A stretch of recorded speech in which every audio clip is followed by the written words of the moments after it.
ସମ୍ପର୍କ ଛୋଟିଆ ଶବ୍ଦଟିଏ, ଲେଖିଦେଲେ ଗପ ହୋଇଯାଏ, ଗାଇଦେଲେ ଗୀତ ହୋଇଯାଏ, ମନରେ ରହିଲେ ପ୍ରେମ ହୋଇଯାଏ, ଭୁଲିଗଲେ ସ୍ମୃତି ହୋଇଯାଏ।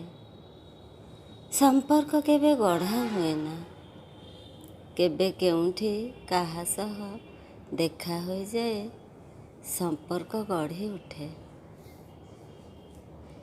ଜୀବନର ଚଲା ବାଟରେ ଚାଲୁ ଚାଲୁ ତମ ସହ ଦେଖା ହୋଇଥିଲା। ଆମ ଭିତରେ କେମିତି ଗୋଟେ ନୀରବ ସମ୍ପର୍କ ସୃଷ୍ଟି ହୋଇଥିଲା। ନା ତମେ କିଛି କହୁଥିଲ, ନା ମୁଁ କିଛି କହୁଥିଲି। ଦୁହେଁ ଦୁହିଁକୁ ଦେଖି ଖୁବ୍ ଖୁସି ହେଉଥିଲା। ଏମିତି ଲାଗୁଥିଲା ଯେମିତି 7 ଜନ୍ମର ସମ୍ପର୍କ ଆମ ଭିତରେ ସୀମିତ ରହିଛି। ସେଦିନ ମୁଁ ଅନୁଭବ କରିଥିଲି ସମ୍ପର୍କର ଏଇ 3ଟି ଅକ୍ଷର, ସତ ପବିତ୍ରର କାହାଣୀଟିଏ। ଏଇ ବୋଧେ ସମ୍ପର୍କ। କହିଦେଲେ କଳଙ୍କିତ, ନ କହିଲେ ପବିତ୍ର। ହୃଦୟରେ ରହିଲେ ନିବିଡ଼, ଆଖିରେ ରହିଲେ ବିରହ।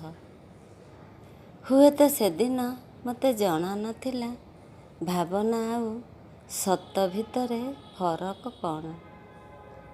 ସେଦିନ କିଛି କ୍ଷଣର ମୋର ପିଲାଳିଆମି ବୁଝାଇ ପାରିନଥିଲା ପାଇବା ଓ ଚାହିଁବା ଭିତରେ ତଫାତ୍ କେତେ। କହୁ କହୁ ଏମିତି କିଛି କହିଦେଲି ଯାହା ସମାଜ ଆଖିରେ କଳଙ୍କିତ ପ୍ରମାଣ ହେଲା। ନା ମୁଁ ତୁମକୁ ବୁଝାଇ ପାରିଲି, ନା ତମେ ମୋତେ ବୁଝିପାରିଲ।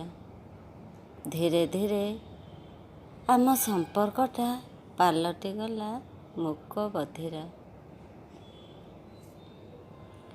ଭଲ ଲାଗୁଥିବା ସମ୍ପର୍କଟା କେବେ ମିଳେନା।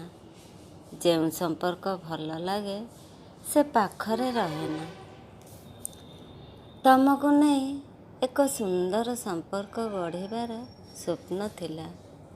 କୋଣାର୍କ ଭଳି ପବିତ୍ର ଆଉ ମଜବୁତ କରିବାର ଆଶା ଥିଲା। ତମ ପାଇଁ ମୋ ମନରେ କିଛି ବି ଅପବିତ୍ରତା ନଥିଲା।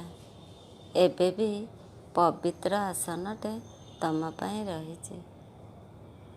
ହେଲେ ବିନା ଆବାଜ, ବିନା ପରିଚୟର ସମ୍ପର୍କଟା ଆମର କେମିତି କାହାଣୀ ପାଲଟିଗଲା। ନା ତମେ ଆଖିରେ ରହିଲ, ନା ତମେ ପାଟିରେ ରହିଲ, ମନରେ ରହିଲ ସ୍ୱପ୍ନଟିଏ ହୋଇ। ହୃଦୟର କେଉଁ ଏକ ନିବୃତ୍ତ କୋଣରେ ଏମିତି ରହିଗଲ ଯେ ଯେତେ ଚେଷ୍ଟା କଲେ ବି ମୁଁ ବାହାର କରି ପାରିଲିନି। ନୀତି ନିରୋଳାରେ ନୀରବରେ ବାହୁନି ବାହୁନି ଝୁରେ।